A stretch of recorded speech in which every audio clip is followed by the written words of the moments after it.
বানাইছি, আসমান আমি আল্লাহ উঁচু করেছি, পাহাড় পর্বত আমি আল্লাহ স্থাপন করেছি। তোরা তুই তোকে যা দেখো অথবা দেখোস না, সব আমি আল্লাহ বানাইছি। কিন্তু তোরা যে আমি আল্লাহ বানাইলাম সবচাইতে সুন্দর উত্তম একটা গঠন দিয়া, চেহারা দিয়া আমি আল্লাহ তোরে বানায়া দুনিয়ার মধ্যে প্রেরণ করছি। নাহমাদুহু ওয়া নাস্তাঈনুহু ওয়া নাস্তাগফিরুহু ওয়া নু'মিনু বিহি ওয়া নাতাওয়াক্কালু আলাইহি ওয়া নাউযু বিল্লাহি মিন শুরুরি আনফুসিনা ওয়া মিন সাইয়্যাতি আ'মালিনা। من يهده الله فلا مضل له ومن يضلله فلا هادي له ونشهد أن لا إله إلا الله وحده لا شريك له ونشهد أن سيدنا ونبينا وحبيبنا وحبيب ربنا وطبيبنا وطبيب قلوبنا ومولانا محمدا عبده ورسوله صلى الله تعالى عليه وعلى آله وأصحابه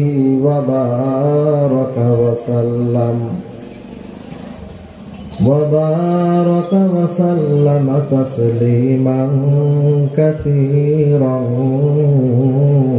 كثيرا. أما بعد فأعوذ بالله من الشيطان الرجيم. بسم الله الرحمن الرحيم. وقضى ربك ألا تعبدوا إلا إياه وبالوالدين إحسانا. وقال رسول الله صلى الله عليه وسلم الجنة تحت أقدام الأمهات أو كما قال النبي عليه الصلاة والسلام. اللهم صل على محمد وعلى آل محمد كما صليت على إبراهيم وعلى آل إبراهيم إنك حميد مجيد. اللهم بارك على محمد وعلى آل محمد كما باركت على إبراهيم وعلى آل إبراهيم إنك حميد مجيد. আলহামদুলিল্লাহ,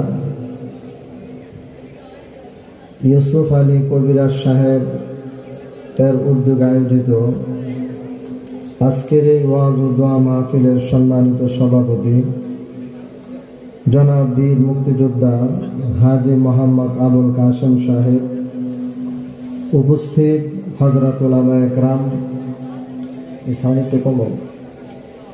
আমার সম্মুখে বসা অত্র এলাকার দিন প্রিয়, ইসলাম প্রিয় মুরব্বী বাবারা, যুবক ভাইয়েরা, তালিবুল আলেম ছাত্র ভাইয়েরা, পর্দার আড়ালে অবস্থানরত সম্মানিত মা ও বোনেরা, আমি আমার আলোচনার শুরুতে সর্বপ্রথম সেই মহান আল্লাহ পাক রব্বুল আলামিনের দরবারে কালিমাতুশ শুকর আদায় করতেছি যে মহান আল্লাহ পাক রব্বুল আলামিন আহকামুল হাকিমিন আরহামুর রাহিমিন আমাকে আপনাকে আমাদের প্রত্যেককে আজকের মুহূর্ত পর্যন্ত হায়াত দান করে সুস্থ সবল রেখে দুনিয়াবি সকল ঝামেলা থেকে মুক্ত করে হযরত উলামায়ে কেরামের জবান থেকে পবিত্র কোরআন ও হাদিসের কিছু বিশুদ্ধ গুরুত্বপূর্ণ আলোচনা শোনার জন্য আজকের এই দিনই পরিবেশে জান্নাতি পরিবেশে আসার বসার তৌফিক দান করছেন। এজন্য আমরা সকলে দিল থেকে আল্লাহ পাকের শুকরিয়া আদায় করি, বলি আলহামদুলিল্লাহ। আলহামদুলিল্লাহর আওয়াজে বোঝা যায় আপনারা অনেকে মনে হয় ক্লান্ত হয়ে গেছেন। ক্লান্ত হওয়ার তো কিছু নাই, আপনারা চুপ হয়েছিলেন, কথা বলছেন চেয়ারম্যান সাহেব এবং অতিথিবৃন্দ। আপনারা কি আসলে ক্লান্ত হয়ে গেছেন নাকি ঘুমের ভাব চলে আসছে? যদি ক্লান্ত হয়ে না থাকেন আল্লাহ পাকের প্রশংসায় সকলে দিল খুলে চিৎকার মেরে বলেন আলহামদুলিল্লাহ। আমি অনুরোধ করব যারা আমার সামনে বসছেন, অনেকের সামনে ফাঁকা জায়গা আছে, পিছনে জায়গা ফাঁকা করে থাকো, কোনো সমস্যা নাই, কিন্তু সামনের জায়গাগুলি একটু পূরণ করে বসেন, সুন্নত তরিকায় বসেন, তাহলে শয়তান মাঝখানে বসার কোনো সুযোগ পাবে না। ফাঁকা জায়গা যেখানে শয়তান সুযোগ বোঝে সেখানেই বসে, আর বসে বসে আস্তে আস্তে খোঁচা দিতে থাকে, ওঠ একটু চার দোকান থেকে ঘুরে আস, কিছু বাদাম কিনে নিয়ে আস, বসে বসে বাদাম খাবি আর ওয়াজ শুনবি, একটু হাঁটাহাঁটি করলে দেখতে পারবি কে আসছে কে আসে নাই। বিভিন্নভাবে শয়তান ধোঁকা দিয়ে একজন একজন করে আমাদেরকে উঠিয়ে নিয়ে যাবে। এজন্য আলহামদুলিল্লাহ বলার সঙ্গে সঙ্গে আপনারা যারা আগায় আসছেন আল্লাহ পাক আপনাদেরকে জান্নাতের দিকে আরো আগায় দেখ, বলেন আলহামদুলিল্লাহ। স্টেজ পর্যন্ত আসতেছে যুবকদের আওয়াজ, দোকানপাটের আওয়াজ, রাস্তাঘাটের আওয়াজ, স্টেজ পর্যন্ত আসা এটা আমাদের ক্ষতির কারণ না, বরং যাদের আওয়াজ আসে তাদের ক্ষতির কারণ। তাদের আওয়াজ স্টেজে আসতেছে, এখানে কোরআন এবং হাদিসের আলোচনা হবে, এই আলোচনা যদি তাদের আওয়াজের কারণে সমস্যার সম্মুখীন হয় এটার জবাব কিন্তু আল্লাহ তাআলার দরবারে দিতে হবে। এজন্য আমিও আমার আলোচনা শুরুতে আশেপাশে রাস্তাঘাটে দোকানপাটে আমরা যারা বসে বিভিন্ন আলাপচারিতায় লিপ্ত আছি, অনুরোধ করব তারা যেন তাদের আলোচনা বন্ধ করে মাহফিলের সৌন্দর্যতা বৃদ্ধি করার লক্ষ্যে সকলে চলে আসে। এ ব্যাপারে কি আপনারা আমার সাথে একমত? কারা কারা একমত যে সবাই মাহফিলে চলে আসো? ঠাট্টা উড়ান তো, নারায়ে তাকবীর, নারায়ে তাকবীর। যারা দোকানপাটে আছে তাদেরকে অনুরোধ করব তারাও যেন চলে আসে। সম্মানিত উপস্থিতি, একবারে সংক্ষিপ্ত সময়, রাত প্রায় 11:15 বাজে। এই অল্প সময়ের ভিতরে আমি গুরুত্বপূর্ণ কিছু কথা বলার নিয়ত করে পবিত্র কোরআনুল কারীমে অত্যন্ত বিখ্যাত এবং সুপ্রসিদ্ধ একটি আয়াতে কারিমা অংশ বিশেষ আপনাদের সম্মুখে তেলাওয়াত করেছি। আর রাসূল কারীম সাল্লাল্লাহু আলাইহি ওয়াসাল্লামের অসংখ্য অগণিত হাদিসের ভান্ডার থেকে একেবারে ছোট্ট একটি হাদিস আপনাদের সম্মুখে পেশ করেছি। আল্লাহ পাক রব্বুল আলামিন যদি আমাকে তৌফিক দান করেন, এই তেলাওয়াতকৃত আয়াতের অংশ বিশেষ এবং হাদিসকে সামনে রেখে আমি দু একটি কথা বলার চেষ্টা করব। এই বলেন একমত? আমরা একসময় দুনিয়ার মধ্যে ছিলাম না। আল্লাহ পাক যখন চেয়েছেন তখন তিনি আমাদেরকে দুনিয়া থেকে নিয়ে যাবেন। আল্লাহর কসম, আপনি যত ক্ষমতার মালিক হন না কেন, যত সম্পদের অধিকারী আপনি হন না কেন, দুনিয়ার মধ্যে আপনার যত প্রভাব প্রতিপত্তি থাকুক না কেন, আল্লাহ পাকের পক্ষ থেকে নির্ধারিত সময় যখন চলে আসবে, এক সেকেন্ড সময়ও এই দুনিয়ার বুকে বেঁচে থাকার অধিকার এবং শক্তি ক্ষমতা কাহারও নাই। জুড়ে বলেন কথা ঠিক কিনা? সময় যখন চলে আসবে যেতেই হবে। আপনার ইচ্ছা থাকুক অথবা ইচ্ছা না থাকুক, এখানে থাকতে পারবেন না। এখানে যারাই এসেছে তারা সকলে চলে গেছে। কিয়ামত পর্যন্ত যারা আসবে তারাও চলে যাবে। দুনিয়া বড় স্বার্থপর, দুনিয়া আপনাকে তার দিকে আহ্বান করবে, দুনিয়া আপনাকে ডাকবে, দুনিয়া আপনাকে অনেক রূপ লালসা দেখাবে, কিন্তু দুনিয়া আপনাকে চিরদিন তার উপরে থাকতে দিবে না। যখন সময় শেষ হবে দুনিয়া আপনাকে লাথি মারবে। কথা ঠিক কিনা বলেন? আমাদেরকে কে পাঠিয়েছেন? একটু জোরে বলেন, সবাই বলেন, কে পাঠিয়েছেন? আল্লাহ। আল্লাহ পাক রব্বুল আলামিন আমাদেরকে দুনিয়ার মধ্যে প্রেরণ করেছেন মুসলমান। মুসলমান ভাইরা আমার, আল্লাহ পাক রব্বুল আলামিন তিনি আমাকে আপনাকে অত্যন্ত আদর করে মহব্বত করে ভালোবেসে তিলে তিলে মায়ের গর্ভের ভিতরে সুন্দর করে পয়দা করেছেন। আল্লাহ পাক রব্বুল আলামিন চিৎকার মেরে বলেন সুবহানাল্লাহ। সবচেয়ে সুন্দর চেহারাটা কিন্তু আমাদের। আপনি আপনার বাড়ির গরুর দিকে একবার তাকাইবেন আর নিজের চেহারার দিকে তাকাইবেন, আপনি এই কথা বলতে বাধ্য হবেন, আল্লাহ তুমি গরুর চাইতে আমারে ভালো বানাইছো। কথা ঠিক কিনা বলেন? আপনি এই কথা স্বীকার করতে বাধ্য হবেন, গরু আল্লাহর মাখলুক, আমি আল্লাহর মাখলুক, কিন্তু গরুর চাইতে আমারে আল্লাহ সুন্দর করে বানাইছে, ছাগলের চাইতে আমারে সুন্দর করে বানাইছে, হরিণের চাইতে সুন্দর করে আমারে বানাইছে, বাঘের চাইতে সুন্দর করে আমার আল্লাহ আমাকে বানাইছে। আমার চাইতে সুন্দর কোনো মাখলুক আল্লাহ পাক বানাইনি। এটা কুরআনুল কারীমের কথা। এত সুন্দর করে আল্লাহ পাক আমাকে আপনাকে বানায়া দুনিয়ার বুকে ছাইরা দিয়েছে। কথা ঠিক কিনা বলেন? হুজুরে বলেন, কে ছাড়ছে আমাদেরকে? কে ছাড়ছে? আল্লাহ। একটু মহব্বতের সাথে বলেন আল্লাহ। আর জোরে বলেন আল্লাহ। ও মুসলমান, আল্লাহ পাক রব্বুল আলামিন আমাকে আপনাকে সৃষ্টি করছেন, পয়দা করছেন, দুনিয়ার ভিতরে পাঠাইছেন অল্প সময়ের একটা হায়াত দিয়া। আজকে তুমি টকবকে যুবক, তুমি রাস্তা দিয়া যখন তুমি হাঁটো, জমিনের মধ্যে তুমি কেমন জানি পা মারো। আজকে তুমি রাস্তা দিয়া যখন হাঁটো, কেমন জানি তুমি একটা অহংকারী ভাব নিয়ে তুমি জমিনের উপর দিয়া চলো। কিন্তু তুমি কি খেয়াল করছো নাকি তোমার আগে কত মানুষ দুনিয়ার বুকে ছিল? কেউ তো দুনিয়ার মধ্যে থাকতে পারে নাই, সবাই কিন্তু দুনিয়াকে ছাইরা চইলা যাইতে হয়েছে। कैसे कैसे ताजदारा बादशाह चल गए, कैसे कैसे ताजदारा बादशाह चल गए, ओ खजाना बाला खाना शान शौकत क्या हुई, ओ खजाना बाला खाना शान शौकत क्या हुई, कैसी कैसी खूबसूरत रानिया शाहजादिया, कैसी कैसी खूबसूरत रानिया शाहजादिया, तन बदन सब गल गए हैं शक्ल सूरत क्या हुई। এই কবিতার অর্থটা বুঝে কেউ যদি এই কবিতার অর্থটা অন্তরের ভিতরে ঢুকিয়ে বাড়িতে যাইতে পারেন, আমি মনে করি মাহফিল সার্থক। আর কোনো বয়ান আর আপনার দরকার পড়বে না। কবি অত্যন্ত মায়া নিয়া, মহব্বত নিয়া, ভালোবাসা নিয়া বলেন, कैसे कैसे ताजदारा बादशाह चल गए। কত বড় বড় ব্যবসায়ীরা ছিল, সকলেই কিন্তু চলে গেছে।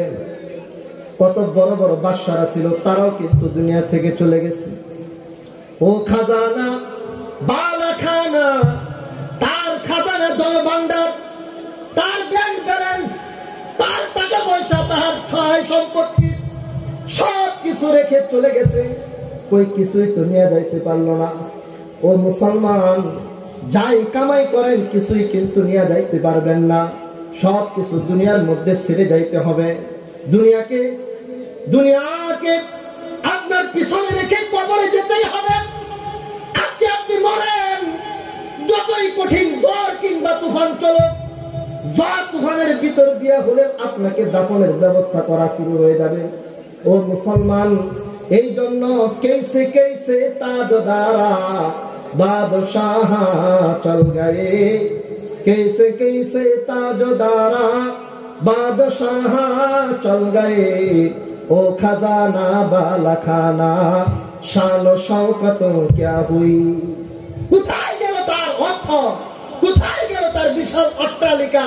তার বাড়ি গাড়ি কিচ্ছুই নাই, সব ছাইরা একা কি খালি হাতে অন্ধকার কবরে যেতে হয়েছে। কথা ঠিক কিনা বলে? এরপরে কবি বলেন, कैसी कैसी खूबसूरत रानिया शाहजादिया, কত সুন্দরী যুবতী দুনিয়ার বুকে ছিল, যার রূপ দেখে হাজারো যুবক পাগল, যার রূপ দেখে কত যুবক তার পিছনে ঘুরছে। कैसी कैसी खूबसूरत রানিয়া শাহজাদিয়া, কত সুন্দর সুন্দর চেহারার নারীরা দুনিয়ার বুকে ছিল, কত রানী ছিল, কত শাহজাদিরা ছিল। কোথায় গেল আজকে তাদের সেই রূপ? কোথায় গেল আজকে তাদের যৌবন? আরে সকল কিছু তার থেকে বিদায় নিয়ে চলে গেছে। এখন সে বুড়ি হয়ে গেছে, শরীরের ওই চামড়া আগের মতো এখন টনটন করে না, এখন বুড়ি বুড়ি। কিছুদিন পরে মরা লাশ যখন কবরে রাখলো, মরা লাশ তখন পচে গুলে শেষ হয়ে গেল। এই জন্য মুসলমান, আপনি মনে কবরে দেওয়া হবে, পুষতে শুরু করবেন। কথা ঠিক কিনা বলেন? মানুষ মারা যাওয়ার পরে একদিন পরে শরীরের ভিতরে এমন পোকামাকড় সৃষ্টি হয়, যেই পোকামাকড় তার পিছনের রাস্তা দিয়ে বের হইতে থাকে। ও মুসলমান, এই দুনিয়ার বুকে আল্লাহ পাক পাঠিয়েছেন, আবার যখন ডাক দিবেন চলে যাবেন। কোথায় যাবেন? 3.5 হাত মাটির নিচে যাবেন। আওয়াজ দিয়ে বলেন কথা ঠিক কিনা? কিন্তু কি কামাই করছেন হিসাব করা দরকার আছে না নাই? জোরে বলেন আছে না নাই? এই জন্যই আল্লাহ পাক রব্বুল আলামিন বলেন, ওয়াকাদা রাব্বুকা আল্লা তা'বুদু ইল্লা ইয়্যা। ও বান্দারে, তোরে তো আমি আল্লাহই বানাইলাম। ও বান্দি, আমি আল্লাহই তো তোরে বানাইলাম। আমি আল্লাহই তো তোরে দুনিয়ার বুকে ছাইরা দিলাম। আমি আল্লাহই তো তোরে হায়াত দান করলাম। আমি আল্লাহই তো তোরে খাওয়াইতেছি। আমি আল্লাহ তাআলাই তো তোরে পালতেছি। আমি আল্লাহই তো তোরে সুস্থ রাখতেছি। আমি আল্লাহ পাকই তো তোরে আরামের ঘুম পাড়াইয়া দিতেছি। মুসলমান ঘুমের ঘরে যখন যায়, আল্লাহ পাক আরামের ঘুম চোখের ভিতরে দিয়া দেয়। আরে কত মানুষ আছে ট্যাবলেট খায়, বড়ি খায়, কিন্তু তার ঘুম আসে না। কিন্তু আমরা বিছানায় যাই, কত আরামের ঘুম আমরা ঘুমাই। ও মুসলমান, ঘুমের ভিতরে যখন চলে যায়, বাড়ির আশেপাশে কত সাপ বিচ্ছু আছে, কত পোকামাকড় আছে, আল্লাহ পাক তাদেরকে ডেকে ডেকে বলতে থাকেন, ও সাপ, ও বিচ্ছু, ও পোকামাকড়, ও পিঁপড়া, আমার বান্দা, আমার বান্দি এরকম আরামের ঘুমের ভিতরে চলে গেছে। সাবধান সাবধান, তোরা তাদের কোনো ডিস্টার্ব করবি না, তোরা তোদের জায়গার মধ্যে থাক। আমার বান্দা ঘুমাইবে, আমি আল্লাহ তাদেরকে ঘুম দিতেছি। আবার সকালবেলা আমি আল্লাহ তাদেরকে ঘুম থেকে উঠাইবো। কেন উঠাইবো? কেন উঠাইবো? সকালবেলা ঘুম থেকে উঠে আমি আল্লাহ পাকের কুদরতি পায়ের মধ্যে সাজদা দিবে। পশু পাখি গাছ গাছালেও ঘুমায়, পোকামাকড় রাতের বেলা, তাদেরকে আল্লাহ পাক বলে সাবধান, আমার বান্দা ঘুমাইছে, নাক দিয়ে তুই ঢুকিস না, কান দিয়ে তুই ঢুকা করিস না। সাবধান, আমার বান্দা ঘুমাইতেছে। আমি আল্লাহ পাক আমার বান্দার আরামের ব্যবস্থার জন্য তার চোখে ঘুম দিছি, তুই তার ঘুমের ডিস্টার্ব করিস না। এই মিয়া ঘুমের ভিতরে যদি পিঁপড়া একটা নাক দিয়া ঢুকতো, কানের ভিতর দিয়া যদি কোনো একটা বিষাক্ত এরকম ভাবে প্রায় ঢুকে যায়, কি করার ছিল? কিছুই করার ছিল না। কত সাপ বিচ্ছু বাড়ির আশেপাশে আছে, তারা যদি আয়সা আমার কামড় শুরু করতো, কি অবস্থা হইতো? হেফাজত করে কে? জোরে বলেন আল্লাহ। এই জন্য আমার আল্লাহ বলেন, বান্দারে, তোরা আমি আল্লাহ বানাইছি, তোরা আমি আল্লাহ হায়াত দিছি, তোর সব চাহিদা আমি আল্লাহ পূরণ করতেছি, আমি আল্লাহ করে দিতেছি, আমি দিতেই থাকবো, দিতেই থাকবো। দুনিয়ার মধ্যেও দিব তোরে, কবরের ভিতরেও দিব, হাসরের ময়দানের ভিতরেও তোরে দিব। কখন দিব? কখন দিব? যদি তুই আমি আল্লাহর ইবাদত করিস। জোরে বলেন কথা ঠিক কিনা? এই জন্য আমার আল্লাহ বলেন, ওয়াকাদা রাব্বুকা আল্লা তা'বুদু ইল্লা ইয়্যা। যেহেতু আমি আল্লাহ তোরে বানাইছি, তুই আমি আল্লাহর ইবাদত করবি, এটা আমি আল্লাহ তোর জন্য ফয়সালা করছি। সুবহানাল্লাহ বলেন। ইবাদত করতে হবে কার? একটু জোরে বলেন কার? ভাই যারা বুঝতেছেন সবাই বলেন, ইবাদত করতে হবে কার? একমাত্র আল্লাহর ইবাদত করতে হবে। আল্লাহর ইবাদত করতে গিয়ে যদি জীবন চলে যায়, চলে যাবে, কল্যাণ চলে গেলে চলে যাবে, ক্ষতি হয়ে গেলে হয়ে যাবে, আল্লাহর ইবাদতকে ছাড়া যাবে না। আল্লাহর ইবাদতকে ছাড়া যাবে না। সবার আগে আমার আল্লাহ, সবার আগে আমার রাসূল, সবার আগে আমার কুরআন, সবার আগে আমার ঈমান। আমার ঈমান ঠিক, সব ঠিক। ঈমান নষ্ট হয়ে গেলে সব নষ্ট হয়ে যাবে, কোনো কিছুই কাজে আসবে না। কথা ঠিক বললাম না? ঠিক বললাম? জোরে বলে। ইমান ঠিক করতে রাজি আছেন তো ইনশাআল্লাহ? ইমান ঠিক করতে হবে। আল্লাহ পাক ইমান দান করছেন, সবাই মুসলমান। বলেন সবাই কি মুসলমান? মুসলমানের ঘরে জন্মগ্রহণ করছি, সবাই করছি লা ইলাহা ইল্লাল্লাহ, লা ইলাহা ইল্লাল্লাহ। কত সুন্দর কালিমা পড়লাম, মুহাম্মাদুর রাসূলুল্লাহ। লা ইলাহা ইল্লাল্লাহ কালিমার প্রথম অংশ, মুহাম্মাদুর রাসূলুল্লাহ কালিমার দ্বিতীয় অংশ। এখানে 12টা অক্ষর, মুহাম্মাদুর রাসূলুল্লাহর মধ্যে 12টা অক্ষর। লা ইলাহা ইল্লাল্লাহর মধ্যে কয়টা অক্ষর বলেন? 12। মুহাম্মাদুর রাসূলুল্লাহ এখানে 12টা অক্ষর। লা ইলাহা ইল্লাল্লাহর 12 অক্ষরের কোন অক্ষরের মধ্যে কোনো নুকতা নাই, সব নুকতা ছাড়া অক্ষর। মুহাম্মাদুর রাসূলুল্লাহ এখানে 12টা অক্ষর, কোন অক্ষরের মধ্যে কোনো নুকতা নাই। আল্লাহ পাক কত সুন্দর মিল কইরা কালেমাটাকে বানাইছেন। লা ইলাহা ইল্লাল্লাহ, লা ইলাহা ইল্লাল্লাহ, মুহাম্মাদুর রাসূলুল্লাহ সাল্লাল্লাহু আলাইহি ওয়াসাল্লাম। এখানেও 12 অক্ষর, সেখানেও 12 অক্ষর, এখানেও নুকতা নাই, সেখানেও নুকতা নাই। আল্লাহ যেন বলে, বান্দারে দুনিয়ার মধ্যে যতদিন থাকবি একমাত্র আমি আল্লাহর ইবাদত করবি, আর আমার নবী মুহাম্মদ সাল্লাল্লাহু আলাইহি ওয়াসাল্লাম তার তরিকা অনুসরণ করে চলবি। কথা ঠিক কিনা বলেন? আল্লাহকে মানবো, নবীর তরিকা মতো চলবো। রাজি আছেন কারা কারা? এটা হাতটা উঠে আল্লাহরে দেখান, আল্লাহ তুমি কবুল করে বলেন আমিন। আল্লাহকে মানব, মুহাম্মাদুর রাসূলুল্লাহ সাল্লাল্লাহু আলাইহি ওয়াসাল্লামের তরিকা মোতাবেক চলবো। আল্লাহকে মানতে গিয়া বিপদ আসছে, মুসিবত আসছে, টেনশন আসছে, চাকরি চলে গেছে, দাড়ি রাখলে চাকরি হয় না, কি বলতে হবে? আরে চাকরি করে লাথি মারি, আমি আমার নবীর সুন্নতকে ইজ্জত করি। কথা ঠিক কিনা বলেন? যারা বলেন কথা ঠিক কিনা? আমি পাঞ্জাবি গায়ে দিছি, পাঞ্জাবি গায়ে দিলে অফিসে চাকরি থাকে না, আরে চাকরিকে লাথি মারি আমার নবীর সুন্নতকে আঁকড়ে ধরি। ঠিক কিনা বলেন?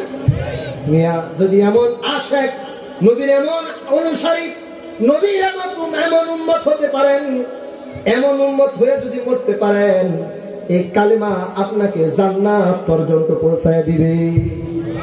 কিন্তু কালেমা নিয়ে মরতে পারবো কিনা এটাই তো সন্দেহ। ঈমান নিয়ে মরতে পারবো কিনা সন্দেহ। আজকে চতুর্মুখী ষড়যন্ত্র চলতেছে মুসলমানদের ঈমানকে ধ্বংস করে দেওয়ার জন্য। গোটা পৃথিবীর ইহুদি, খ্রিস্টান, নাস্তিক, বৌদ্ধ, বেঈমানরা মুসলমানদের ঈমানকে চুরি করার জন্য চতুর্মুখী ষড়যন্ত্র চালাইতেছে। কথা ঠিক কিনা বলে? সজাগ থাকতে হবে, আমার ঈমানকে ছাড়া যাবে না। ঈমানের বিনিময়ে সকল কিছু বিসর্জন দিতে রাজি থাকবে, কিন্তু ঈমানের উপর টিকে থাকবো। রাজি আছেন ইনশাআল্লাহ? হযরতে খাব্বাব ইবনুল আরাত, সবাই বলেন রাদিয়াল্লাহু তাআলা আনহু। খাব্বাব ইবনুল আরাত রাদিয়াল্লাহু তাআলা আনহু হুজুর সাল্লাল্লাহু আলাইহি ওয়াসাল্লামের অত্যন্ত প্রিয় এবং ঘনিষ্ঠতম একজন সাহাবী। কালিমা পাঠ করলেন, মুসলমান হলেন, ঈমান আনয়ন করলেন, বললেন লা ইলাহা ইল্লাল্লাহ মুহাম্মাদুর রাসূলুল্লাহ।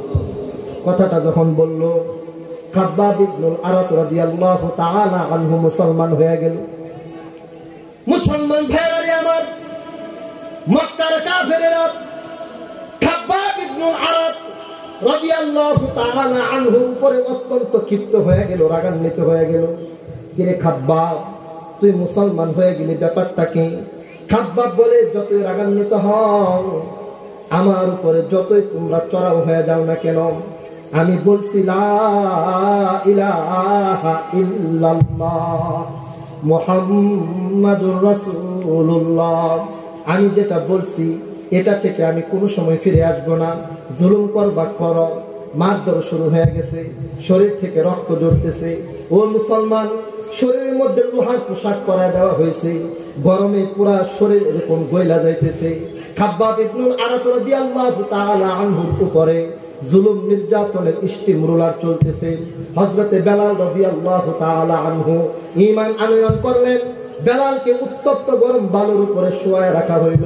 শুধুমাত্র মুসলমান হওয়ার কারণে উত্তপ্ত গরম বালুর উপরে শোয়া বেলালের বুকের উপরে রেখে দিল। এরকম ভাবে শক্ত বড় পাথর, ও মুসলমান, নিচে মাটি, নিচে বালু, সেটা উত্তপ্ত গরম, আবার বুকের উপরে শক্ত বড় পাথর, সেটাও অত্যন্ত গরম। বেলালকে চিৎ করে শোয়া দিছে, বেলাল যেন নড়াচড়া করতে না পারে। ও মুসলমান, এবার বেলালের বুকের মাংসগুলো এরকম ভাবে রৌদ্রের কারণে পাথরের চাপায় পুড়ে যাইতে লাগলো, গইলা যাইতে লাগলো। বেলাল তার নাক দিয়া দুর্গন্ধ পর্যন্ত পাইতে শুরু করলো। ও মুসলমান, বেলালকে বলা হইল, বেলাল ঈমান ছাড়ো, না হয় কিন্তু তোমার উপরে নির্যাতন আরো বাড়ানো হবে। কিন্তু বেলাল বলে, না, যে ঈমান আমি আমার অন্তরের ভিতরে ঢুকাইলাম, আমি সেই ঈমানকে বাহির করতে পারবো না। মুসলমান ভাইরা আমার, হযরত সুমাইয়া রাদিয়াল্লাহু তাআলা আনহা ইসলামের সর্বপ্রথম শহীদ, একজন মা যার শরীরের রক্ত সর্বপ্রথম মক্কার জমিনের উপরে পড়লো এবং যিনি শাহাদাত বরণ করলো, তিনি হলেন হযরত সুমাইয়া। ও মুসলমান, আবু জাহেল সুমাইয়ার লজ্জাস্থানের মধ্যে বর্ষা মারে, লজ্জাস্থান থেকে রক্ত ঝরতে থাকে। সুমাইয়ার রক্ত ঝরতে ঝরতে সুমাইয়া শাহাদাত বরণ করে। সুমাইয়ার ছোট ছেলে হযরতে আম্মার পর্দার আড়ালে দাঁড়ায় দাঁড়ায় দেখে মার লজ্জাস্থানের উপরে বর্ষা মারা হয়েছে, কিন্তু আম্মারের শক্তি নাই এরকম ভাবে মায়ের উপর থেকে নির্যাতনকে প্রতিহত করবে। হযরত সুমাইয়া শাহাদাত বরণ করে, ঈমানকে বিক্রি করে নাই। হযরত বেলাল রক্তাক্ত হয়, শরীরের মাংস পুড়ে যায়, তারপরেও বেলাল ঈমান ছাড়ে নাই। হযরত খাব্বাব, যার উপর দিয়ে জুলুম নির্যাতনের স্টিম রোলার চালানো হয়, ঈমান তাকে ছাড়ে নাই। আজকে আমরা সেই নবীর উম্মত, বেলাল যেই নবীর উম্মত, খাব্বাব যেই নবীর উম্মত, হযরত সুমাইয়া যেই নবীর উম্মত, আমরাও তো সেই নবীর উম্মত। জোরে বলেন কথা ঠিক কিনা? কিন্তু সেই নবীর উম্মত হইয়া নবীর সুন্নাত দাড়িটা রাখতে পারি না, সেই নবীর উম্মত হইয়া পাঁচ ওয়াক্ত নামাজ পড়তে পারি না, সেই নবীর উম্মত হইয়া পর্দার ভিতরে থাকতে পারি না, সেই নবীর উম্মত হইয়া ফেসবুককে লাঠি মারতে পারি না, সেই নবীর উম্মত হইয়া টেলিভিশনকে ছাড়তে পারি না। ও মুসলমান, কোন ঈমান নিয়ে কবরে তুমি যাইতেছো, একবার কি তুমি চিন্তা করে দেখছো? এমন জুলুম নির্যাতন চালানো হয়েছে। খাব্বাব ইবনুল আরাত রাদিয়াল্লাহু তাআলা আনহু, নবীজি তখন কাবা ঘরের, নবী আলাইহিস সালাতু ওয়াস সালাম তখন কাবা ঘরের ছায়ার মধ্যে একটা চাদর বিছিয়ে আরাম করতেছিলেন। নবীজি নিজের চাদর বিছিয়ে কাবার ছায়ার মধ্যে যখন আরাম করতেছিলেন, এমন মুহূর্তে হযরতে খাব্বাব রাদিয়াল্লাহু তাআলা আনহু হুজুর সাল্লাল্লাহু আলাইহি ওয়াসাল্লামের কাছে আসলেন। আসার পরে হযরতে খাব্বাব বলতেছে, আলা তাদউল্লাহ লানা আলা তাস্তানসিরু লানা। ও মুহাম্মদ, আপনি দেখতেছেন হযরত সুমাইয়া শাহাদাত বরণ করতেছে, হযরত বেলাল রক্তাক্ত হইতেছে, এরকম ভাবে আমরা মার খাইতেছি, আপনি কি আল্লাহর কাছে একটু দোয়া করবেন না? আপনি কি আল্লাহর কাছে সাহায্য চাইবেন না? কত কঠিন কথা বলতেছে হুজুর, আমরা মার খাই, আমাদের এটা নষ্ট হয়ে যায়, সেটা নষ্ট হয়ে যায়, আমাদেরকে মেরে ফেলা হয়, আমাদের উপরে জুলুম নির্যাতন করা হয়, আপনি নবী আমাদের মধ্যে জীবিত আছেন, আপনি কি আল্লাহর কাছে আমাদের জন্য একটু দোয়া করবেন না? আপনি কি আল্লাহর কাছে সাহায্য চাইবেন না? যখন হযরতে খাব্বাব রাদিয়াল্লাহু তাআলা আনহু এই কথাটা বললেন, রাসূল কারীম সাল্লাল্লাহু আলাইহি ওয়াসাল্লাম কাবার ছায়ার মধ্যে নিজের চাদরকে বালিশ বানিয়ে শোয়া ছিলেন। নবীজি সেখান থেকে উঠে বসে পড়লেন, চেহারাটাও নবীজির বিবর্ষ হয়ে গেল, নবীজি চেহারা লাল বর্ণের হয়ে গেল। নবীজি খাব্বাবের কথা শুনে খাব্বাবকে উদ্দেশ্য করে বলতেছে, খাব্বাব, এই জুলুম নির্যাতন, এই কষ্ট নিপীড়ন, অন্যায় অত্যাচার দেখে তুমি আমার কাছে এসে বলতেছ আল্লাহর কাছে কি দোয়া করবো না, আল্লাহর কাছে কি সাহায্য চাবো না? আরে খাব্বাব শুনো, আরে খাব্বাব শুনো, আরে খাব্বাব শুনো, তোমাদের তো এই অবস্থা, তোমাদের আগে যারা ছিল তাদের অবস্থাটা, তোমাদের আগে যারা ছিল তাদের অবস্থাটা একটু শুনো। সুবহানাল্লাহ বলে, তুমি বলতেছো এই অবস্থা, তোমাদের আগে যারা ছিল তাদের অবস্থাটা শুনো। হযরতে খাব্বাব বিশ্ব নবী মুহাম্মদুর রাসূলুল্লাহ সাল্লাল্লাহু আলাইহি ওয়াসাল্লামের কথাটা শোনার জন্য দিলের কান লাগায়া দিতেন। নবীজি আবার কি বলে, ও মুসলমান, বিশ্ব নবী আলাইহিস সালাতু ওয়াস সালাম তখন বলতে লাগলেন, খাব্বাব শোনো, আজকে তোমরা মুসলমান হওয়ার কারণে তোমাদের উপরে জুলুম এবং নির্যাতন আসতেছে। তোমাদের আগে যারা ঈমান এনেছিল তাদের উপরে কেমন জুলুম এবং নির্যাতন চলেছিল শোনো। তোমাদের আগের জমানায় ঈমান আনয়ন করছে, মুসলমান হয়েছে, এই অপরাধে তার জন্য গর্ত খনন করা হয়েছে। ওই গর্তের ভিতরে তার অর্ধেককে ঢুকায় দেওয়া হয়েছে। অর্ধেক ঢুকিয়ে রাখার পরে এখন সে নড়াচড়া করতে পারে না। তখন তার মাথার উপরে করাতকে রেখে দেওয়া হয়েছে। মাথার উপরে করাত রাখছে, বিন্দু পরিমাণ নড়াচড়া করার মতো কোনো সুযোগ নাই। এবার করাতটা মাথার উপরে রেখে দুই দিক থেকে দুইজন এরকম করাত চালাইতে শুরু করে দিয়েছে। করাত চলেছে, মাথা দ্বিখণ্ডিত হয়ে গেছে। তারপরেও তাদের ঈমান থেকে তাদেরকে দূরে সরাইতে পারে না। মুসলমান ভাইরা আমার, নবীজি বলেন, শুনো খাব্বাব, মাথাকে দ্বিখণ্ডিত করা হয়েছে শুধুমাত্র কেবলমাত্র ঈমান আনয়ন করার কারণে। ও খাব্বাব, আরেকজন মুসলমান হয়েছে, অপরাধে তার উপরে শাস্তি চলে আসতেছে। কি শাস্তি? ও চিরুনি আছে, দেখছেন চিরুনি, চিরুনি দিয়ে আমরা মাথার চুল আশ্রাই। ও মুসলমান, নবী আলাইহিস সালাতু ওয়াস সালাম বলেন, চিরুনি আনছে, কিন্তু এটা এরকম প্লাস্টিকের কোনো চিরুনি না। তাদের জমানার চিরুনি ছিল লোহার চিরুনি। এই লোহার চিরুনি এনে তাদের এক একজনের শরীরের উপরে রেখে দিছে। হাতের মধ্যে রেখে লোহার চিরুনিকে এরকম টান দেওয়া হয়েছে। শরীরের মাংসগুলো, শরীরের গোশতগুলো এরকম হাড্ডি থেকে আলাদা হয়ে গেছে। তারপরেও তারা ঈমান থেকে বিন্দু পরিমাণ সরে না। আজকে আমরা একটু সুদের টাকা, একটু ঘুষের টাকা, একটু দুই নাম্বারি, একটু বাটপারি, একটু সিটারি, আহা মনে করি পায়ে গেছি। কি পায়ে গেছি? এইগুলো পায়া সব ভুলে যাইতেছি, ঈমানকে ছেড়ে দিতেছি। মুসলমান, ভালো করে শোনেন, যত ভালো কাজ করেন না কেন, ঈমান ছাড়া যদি মরেন, জান্নাতে যাওয়ার কোনো সুযোগ নাই। কথা ঠিক কিনা বলেন? ঈমান আছে, ঈমান নিয়ে মরছেন, গুনাহ করলেও একদিন না একদিন জান্নাতে যাইতে পারবেন। ঠিক কিনা বলেন? আর ঈমান নাই, যত ভালো কাজ করেন, ঈমান ছাড়া হয়ে মরছেন, জান্নাতে যাওয়ার কোনো সুযোগ নাই। এই জন্য ঈমানের উপরে চলবেন, নামাজ পড়বেন, আল্লাহর হুকুম মানবেন। কারা কারা রাজি আছেন? হাতটা উঠায় দেখান তো। নারে তাকবীর, নারে তাকবীর। এক নম্বরে আমাদের কি করতে হবে? আল্লাহ পাকের ইবাদত করতে হবে। কথা বুঝে আসছে? বলেন, বুঝে আসছে?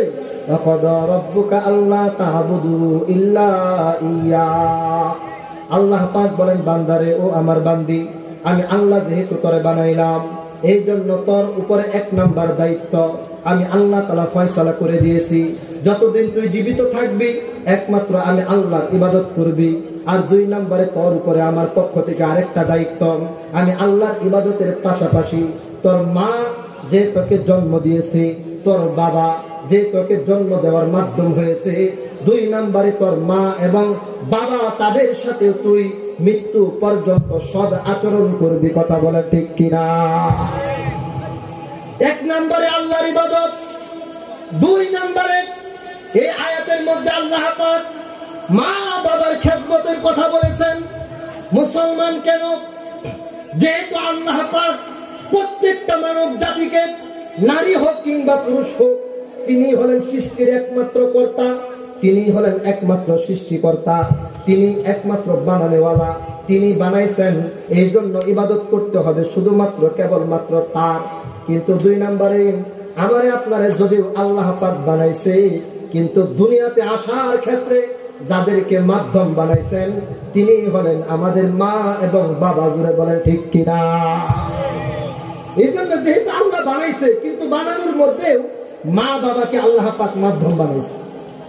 এই পৃথিবীর বুকে আল্লাহ পাক যাদেরকে প্রেরণ করেছেন সকলকে তাদের মা বাবার মাধ্যমে দুনিয়ার মধ্যে পাঠাইছেন। শুধুমাত্র কেবলমাত্র আল্লাহ পাকের বিশিষ্ট পয়গম্বর হযরত ঈসা ইবনে মারইয়াম, হযরত ঈসা আলাইহিস সালাতু ওয়াস সালাম, যাকে আল্লাহ পাক পৃথিবীর বুকে প্রেরণ করেছিলেন, কিন্তু সেখানে বাবার কোনো মাধ্যম ছিল না, সরাসরি মায়ের গর্ভ থেকে আল্লাহ পাক দুনিয়াতে পাঠাইছেন। তিনি হলেন হযরত ঈসা আলাইহিস সালাতু ওয়াস সালাম। তার কি আছে? মা আছে, কি নাই? বাবা নাই। জোরে বলেন, কি আছে? মা আছে, বাবা নাই। আরেকজন হযরত হাওয়া আলাইহাস সালাতু ওয়াস সালাম, আমাদের মা হযরত হাওয়া আলাইহাস সালাতু ওয়াস সালাম, তিনি আমাদের মা। আল্লাহ পাক তারে বানাইছে, তার মাও নাই, তার বাপও নাই। সুবহানাল্লাহ বলেন। কিভাবে বানাইছে? কিভাবে বানাইছে? আমাদের আব্বা জান আদম আলাইহিস সালাতু ওয়াস সালাম। লম্বা কথা, এগুলো বলার মতো সময় আমার হাতের মধ্যে নাই। অল্প কিছুক্ষণের ভিতরে আমার কথা আমি শেষ দিকে নিয়ে যাইতেছি। আব্বাজান জান্নাতের ভিতরে ঘুমায়। আব্বাজানের নাম কি? আদম আলাইহিস সালাতু ওয়াস সালাম জান্নাতের ভিতরে ঘুমাইতেছে। এমন মুহূর্তে আল্লাহ পাক আব্বাজানের বাম পাজরে যে হাড়গুলো আছে, পাজরের হাড়, এখান থেকে একটা হাড্ডি নিয়া, ও মুসলমান, আব্বাজানের বাম পাজর থেকে যদি একটা হাড্ডি নিয়ে নেয়, তাহলে বাম পাজরের হাড় একটা কম, ডান পাজরের হাড় একটা বেশি। আব্বাজানের একটা দিয়া আমাদের আম্মাজানকে বানাইছে। এই জন্য দুনিয়ার বুকে যত পুরুষ আসে, তাদের প্রত্যেকের বাম পাজরের হাড় একটা কম, ডান পাজরের হাড় হলো একটা বেশি। একটা আল্লাহ নিয়া আমাদের মারে বানাইছে, আম্মাজানকে বানাইলো। আম্মাজানের তো বাবাও নাই, মাও নাই, কিন্তু আমাদের আব্বাজানের বাম পাজরের ভিতর থেকে একটা হাড্ডি নিয়া, ওটা দিয়ে আল্লাহ পাক আমাদের আম্মাজানকে বানাইছে। আর আমাদের আব্বাজান আদম আলাইহিস সালাতু ওয়াস সালাম, আল্লাহ পাক বলেন, খালাকাহু মিন তুরাব, আমি আদমকে মাটি থেকে বানাইছি। সুম্মা ক্বালা লাহু কুন ফায়াকুন, আদম রে মাটি থেকে বানায়া আল্লাহ পাক বলছেন আদম হয়ে যা, আদম হয়ে গেছে। সুবহানাল্লাহ বলেন। আদম আলাইহিস সালামের বাপও নাই, মাও নাই। হাওয়া আলাইহিস সালাতু ওয়াস সালামের বাপও নাই, মাও নাই, কিন্তু স্বামীর বাম পাজরের হাত থেকে আল্লাহ পাক তাকে বানাইছে। ঈসা আলাইহিস সালাতু ওয়াস সালামের মা আছে, বাপ নাই। আর পৃথিবীর বুকে আমরা যারা আগে যারা ছিল, এখন যারা আছে, কিয়ামত পর্যন্ত যারা আসবে, কেউ কলাগাছ ফায়রা হতে পারবে না। যারাই দুনিয়াতে আসবে, মা বাবার মাধ্যম হয়েই আল্লাহ পাক তাদেরকে দুনিয়ার মধ্যে পাঠাবে। কথা বলে ঠিক কিনা? এই জন্য যেহেতু বানাইছে কে বলেন? আল্লাহ। মাধ্যম বানাইছে কাকে? মা এবং বাবাকে। এই জন্য আল্লাহ পাক বলতেছেন, বান্দারে বানাইছি আমি আল্লাহ, মাধ্যম তোর মা এবং বাবা। এই জন্য আমি আল্লাহর ফয়সালা, আমি আল্লাহর ইবাদত করবি, তোর মা এবং বাবার খেদমত করবি। মা বাবার খেদমত আছে, জান্নাত আছে। মা বাবার খেদমত নাই, জান্নাতের আশাও করা যায় না। মা বাবা কত বড় সম্পদ। এই শুনেন, এই যে যুবক ভাইরা, তোমরা যারা আছো আমার মতো, যাদের মা আছে, মনে করবা তোমার জান্নাত এখনো দুনিয়ার বুকে আছে। যার বাবা আছে, মনে করবা তোমার জান্নাত এখনো জমিনের উপরে আছে। বিশ্বনবী মুহাম্মদুর রাসূলুল্লাহ সাল্লাল্লাহু আলাইহি ওয়াসাল্লাম বলেছেন, রিদার রাব্বি ফি রিদাল ওয়ালিদাইন ওয়া সাখাতুর রাব্বি ফি সাখাতিল ওয়ালিদাইন। নবী আলাইহিস সালাতু ওয়াস সালামের ঘোষণা, তোমার মা বাবা তোমার উপরে খুশি, তোমার আল্লাহ তোমার উপরে খুশি। সুবহানাল্লাহ বলেন। তোমার মা বাবা তোমার উপরে খুশি, আল্লাহ তোমার উপরে খুশি। তোমার মা বাবা তোমার উপরে নারাজ, আল্লাহ পাক তোমার উপরে নারাজ। বিশ্বনবী আলাইহিস সালাতু ওয়াস সালাম আরো বলেছেন, আল জান্নাতু তাহতা আকদামিল উম্মাহাত, জান্নাত হলো নারী জাতি, মা জাতির পায়ের নিচে। তুমি যদি জান্নাতে যেতে চাও, তোমার মায়ের পায়ের নিচে কিন্তু তোমার জান্নাত। তোমার মায়ের খেদমত করো, তুমি জান্নাতে যদি যেতে চাও। মা বাবার কষ্ট দিয়া, মা বাবার কান্দায়া জীবনে কোনোদিন তুমি জান্নাতে যাইতে পারবা না। মা বাবার কান্দায়া জান্নাতে যাওয়া যাবে না। হিজরত কত বড় ইবাদত, জিহাদ কত বড় ইবাদত। এক সাহাবী ইলান নবী সাল্লাল্লাহু আলাইহি ওয়াসাল্লাম, এক ব্যক্তি নবী আলাইহিস সালাতু ওয়াস সালামের দরবারে আসলো। ফাকালা, এসে বলতেছে, জিতুকা, হুজুর আমি আপনার কাছে এসেছি, উবাইউকা আলাল হিজরা, হুজুর আমি আপনার কাছে আসছি, আপনি আপনার হাতের উপরে হাত রেখে বায়াত গ্রহণ করব। নবীজি বলেন কিসের উপরে বায়াত করবা? তো হুজুর আমি বায়াত গ্রহণ করব, আমি আপনার হাতের উপরে হাত রেখে চুক্তিবদ্ধ হব, আমি আপনার হাতের উপরে হাত রাখা বায়াত গ্রহণ করব, আমি হিজরত করব, আমি জিহাদ করব, আল্লাহর রাস্তায় আল্লাহর দুশমনদের সাথে তরবারি দিয়া লড়াই করব, নিজের জীবনটাকে বিসর্জন দিয়ে দিব। ও নবীজি আমি আপনার দরবারে এসেছি আপনার হাতের উপর হাত রাখা বায়াত হওয়ার জন্য, কিন্তু কত বড় ত্যাগ স্বীকার করে আসছি। নবীজি বলেন কি ত্যাগ স্বীকার করছ? সাহাবী বলেন নবী গো আমার ত্যাগ, আমি যখন বাড়ি থেকে আসতেছিলাম আমার মা বাবা তখন চোখের পানি ফেলায় কাঁদতেছিল, আমার মাও কান্দে বাবাও কান্দে, আমি আপনার দরবারে আসছি যুদ্ধে যাওয়ার জন্য, মা বাবা কাঁদতেছে। ও নবী গো এত ত্যাগ এত কুরবানি করে মা বাবাকে ক্রন্দনরত অবস্থায় রেখে আমি আপনার দরবারে চলে আসছি। সে মনে করতেছিল কথাটা বলার পরে নবীজি মনে হয় তার উপরে বেশি খুশি হবে। ও মুসলমান, নবী আলাইহিস সালাতু ওয়াস সালাম তখন বললেন সাহাবী রে তুমি তোমার মা বাবার কান্দায় আমার দরবারে আসছো জিহাদে যাইবা, আমার দরবারে আসছো আমার হাতে বায়াত হয়ে তুমি হিজরত করবা? না না, ইরজি আলাইহিমা, যাও যাও তোমার মা বাবার কাছে আবার ফিরে যাও, ফাআযহিকাহুমা কামা আবকাইতাহুমা, যেরকম তাদেরকে কান্দায়া তুমি আমার দরবারে আসছো এখন তাদের কাছে যায়া তারপরে তাদেরকে হাসাও, যদি হাসাইতে পারো আমি নবী তোমার উপরে খুশি, আর যদি হাসাইতে না পারো এই হিজরত এই জিহাদ এই বায়াত কোনটাই তোমার জন্য লাভবান হবে না। মা বাবারে কান্দায়া আল্লাহর রাস্তায় যুদ্ধ করতে গেলেও হিজরতে গেলেও আল্লাহ পাক এটাকে কবুল করে না। মা বাবারে কান্দায়া আপনি খুব ভালো ভালো এটা সেটা কত কিছু করতেছেন, মা চোখের পানি ফেলায় কাঁদে, আপনার দুর্ব্যবহারে আপনার বাবা চোখের পানি ফেলায় কাঁদে, আপনার নামাজ আপনার রোজা আপনার হজ আপনার যাকাত আপনার দান খয়রাত কোন ইবাদত আল্লাহর দরবারে পৌঁছবে না যদি মা বাবা আপনার উপরে অসন্তুষ্ট থাকে। কথাটা কি বুঝতে কষ্ট হইতেছে আপনাদের? হাদিস শরীফের মধ্যে আসছে লা ইয়ানজুরুল্লাহু ইয়াওমাল কিয়ামাতি ইলা সালাসাতি রাজুলিন ইলা সালাসাতি রিজালিন, কিয়ামতের ময়দানে আল্লাহ পাক তিন প্রকারের মানুষের দিকে তার রহমতের দৃষ্টি দিয়া তাকাইবে না। বলেন কয় প্রকারের মানুষের দিকে? তিন প্রকারের মানুষের দিকে আল্লাহ পাক কিয়ামতের ময়দানে রহমতের দৃষ্টি দিয়া তাকাইবেন না। আরে যার প্রতি আল্লাহ পাকের রহমতের দৃষ্টি না হবে জান্নাতে যাওয়ার আশা করা যায় না। ওই তিন প্রকার যাদের প্রতি আল্লাহ পাক রহমতের দৃষ্টি দিয়া তাকাইবেন না তাদের মধ্য থেকে এক নম্বরে যারা তারা কারা?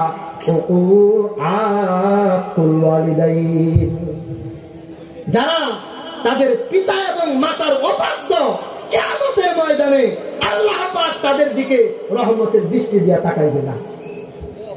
আপনি নামাজ পড়ছেন, রোজা রাখছেন, হজ করছেন, আপনি হাফেজে কোরআন, আপনি আলেমে দ্বীন, আপনি হাজী সাহেব, আপনি তাবলীগওয়ালা, আপনি জিকিরকারী, আপনি এই আপনি সেই, কিন্তু মা বাবা আপনার উপরে অসন্তুষ্ট, মা বাবার প্রতি আপনি জুলুম করছেন, অন্যায় করেছেন, অত্যাচার করেছেন, অবিচার করেছেন, কিয়ামতের দিন আল্লাহ পাক রহমতের দৃষ্টি দিয়ে আপনার দিকে তাকাইবেন। মা বাবা কার কার আছে একটু হাতটা উঠায় দেখেন তো। আলহামদুলিল্লাহ অনেকের মা বাবা আছে, আলহামদুলিল্লাহ হাতটা নামা। আমি মনে করি আমার বয়ান সার্থক, অনেকের মা বাবা আছে। একটা যুবক ভাই একটা মুরব্বী বাবারাও যদি আমার কথাটাকে মানেন আমি মনে করি আমার বয়ান সার্থক। মা বাবা পাইছেন তো জান্নাত পাইছেন, বলেন পাইছেন তো কি পাইছেন? বলেন জান্নাত পাইছেন। আরে মা বাবা যদি খারাপও হয়, বলেন মা বাবা যদি কি হয়? খারাপও হয়। মা বাবা যদি ফাসেক হয়, মা বাবা যদি বেনামাজি হয়, মা বাবার ভিতরে যদি দিনদারিও না থাকে, আরে শুধু দিনদারি কেন, হাদিস শরীফের মধ্যে আসছে, তাফসীরের কিতাবের মধ্যে আসছে, এই তো 3 দিন আগে মাদ্রাসায় ছাত্রদেরকেও পড়াইলাম, মা বাবা যদি কাফের হয় তারপরে মা বাবার সাথে অসৎ আচরণের অধিকার ইসলাম তোমাকে দেয় নাই। মা বাবা কাফের হলে তাদের সাথে সদাচরণ করতে হবে। হযরতে আসমা বিনতে আবি বকর রাদিয়াল্লাহু তাআলা আনহু, আবু বকর রাদিয়াল্লাহু তাআলা আনহুর এক মেয়ের নাম সবাই জানেন হযরতে আয়েশা, জানেন না সবাই? আয়েশা। উনার আরেক মেয়ের নাম হলো হযরতে আসমা বিনতে আবি বকর। আবু বকরের আরেক মেয়ের নাম হলো আসমা। এই আসমা বিনতে আবু বকর রাদিয়াল্লাহু তাআলা আনহা তিনি হিজরত করে মক্কা থেকে মদিনায় চলে আসেন। ইসলামের প্রাথমিক যুগে, হ্যাঁ, নবীজি যখন হিজরত করছেন তখন মুসলমানদের উপরে হিজরত করা ফরজ। মক্কা থেকে মদিনায় চলে আসতে হবে, মক্কায় থাকার কোনো অনুমতি নাই। যারাই মুসলমান হয় হিজরত করে মক্কায় চলে আসে। ওর নারী পুরুষেরা সর্বস্তরের মানুষেরা হিজরত করে মক্কায় চলে আসে। আসমা বিনতে আবি বকর মহিলা সাহাবী, ঈমান আনয়ন করেছে, হিজরত করে মক্কা থেকে মদিনায় চলে আসছে। মদিনায় খুব ভালো করে থাকতেছে, কোনো ধরনের সমস্যা নাই। হঠাৎ করে এক সময় তার মা আসমা বিনতে আবি বকরের মা আসমার মা মক্কা থেকে মদিনায় আসছে। কেন আসছে? কতদিন হয়ে গেল মেয়েটা মক্কা থেকে মদিনায় চলে গেছে, মেয়েটাকে এক নজর দেখি না। আহা, যাই মদিনার মধ্যে গিয়ে মেয়েটাকে এক নজর দেখে আসি। নিজের কলিজার টুকরা মেয়েকে দেখার জন্য মদিনার মধ্যে আসলেন। আসমা রাদিয়াল্লাহু তাআলা আনহা খবর পাইলেন মা মুশরিকা, মা একজন কাফের মদিনার মধ্যে আসছে আমার সাথে সাক্ষাৎ করার জন্য। এই মুহূর্তে আমি কি মায়ের সাথে সাক্ষাৎ করব কিনা, এই মুহূর্তে মায়ের সাথে সুন্দর উত্তম আচরণ করব কিনা মাসআলা তো জানা নাই। নবীজির দরবারে চলে যায়। নবীজির দরবারে গিয়ে বলতেছি, ইয়া রাসূলুল্লাহ, ইয়া হাবিবাল্লাহ, আমি মুসলমান, হিজরত করে মদিনায় আসছি। আমার মা আমাকে দেখার জন্য মদিনার মধ্যে আসছে, আমার সাথে সাক্ষাৎ করতে চাই। ও নবী গো, আপনার দরবারে এসেছি মাসআলা জানার জন্য। নবীজি বলেন, কি মাসআলা? হযরতে আসমা বিনতে আবি বকর রাদিয়াল্লাহু তাআলা আনহা বলেন, নবী গো, আমার মা যেহেতু কাফের, আমি তো মুসলমান, আমি কি আমার মায়ের সাথে সুন্দর আচরণ করব কিনা, আমার মায়ের সাথে উত্তম ব্যবহার করব কিনা, আমি কি আমার ঘরে আমার মাকে ঢুকতে দিব কিনা, আমি কি আমার মায়ের জন্য আমার চাদরখানা বিছায় দিব কিনা? ও মুসলমান, নবী আলাইহিস সালাতু ওয়াস সালাম যেটা বললেন কিয়ামত পর্যন্ত উম্মতের জন্য শিক্ষা। আমার নবীজি বললেন, আসমা, যাও যাও, তোমার মায়ের সাথে তুমি উত্তম, সৎ এবং উত্তম থেকে উত্তমতম আচরণ করো। জোরে বলেন সুবহানাল্লাহ। তোমার মা কাফের হইতে পারে, কিন্তু তোমার জন্মদাত্রী মা, কথা ঠিক কিনা বলেন? তোমার জন্ম দিছে তোমার মা, মায়ের সাথে তুমি ভালো আচরণ করো। এক সাহাবীর কথা শুনবেন, হযরতে ওয়াইস কারনী রাহমাতুল্লাহি আলাইহি। আসলে তো গরমের মৌসুমে তো এজন্য বয়ান করলে অল্পতেই গরম লাগে, কথা ঠিক না? শীতের দিন মাহফিল হয় কেন? শীতের দিনে মানুষের চুপচাপ বসে বয়ান শুনতে থাকে, আবহাওয়াটাও আমাদের অনুকূলে, বক্তারাও দীর্ঘক্ষণ পর ঘন্টার পর ঘন্টা বয়ান করে, তাদেরও গরম লাগে না, কষ্ট লাগে না। শীতের দিন রাত বড় হয় আর গরমের দিন রাত ছোট থাকে, এই জন্য শীতের রাতে ওয়াজ মাহফিল হয়। কথা বুঝতেছেন? তো ওয়াইস কারনী রাহমাতুল্লাহি আলাইহি নবীজির কাছে চিঠি লিখছে, হুজুর সাল্লাল্লাহু আলাইহি সাল্লামের কাছে চিঠি লিখছে যে, হুজুর, নবীজি বলেন কি? চিঠির বিষয়বস্তু হলো, হুজুর, আমার মা বাড়িতে অসুস্থ, আমার মা বাড়িতে কি অসুস্থ, কিন্তু আপনি তো নবী, ঈমান অবস্থায় আপনাকে দেখতে পারলে সাহাবী, সুবহানাল্লাহ বলেন, ঈমান অবস্থায় আপনাকে দেখলে ঈমানের উপরে যদি মরতে পারি সাহাবী হতে পারবো। আর সাহাবীদের ব্যাপারে আল্লাহ নিজে বলছেন, ওয়াকুল্লাহু ওয়া'আদাল্লাহুল হুসনা, সকল সাহাবীদের ব্যাপারে আল্লাহ তাআলা জান্নাতের গ্যারান্টি দিয়েছেন। সুবহানাল্লাহ বলেন। সকল সাহাবীদের জান্নাতি হওয়ার গ্যারান্টি আল্লাহ নিজে দিবেন। সকল সাহাবীদের উপরে আল্লাহ খুশি, নিজে বলতেছেন রাদিয়াল্লাহু আনহুম, আমি আল্লাহ সকল সাহাবীদের উপরে খুশি।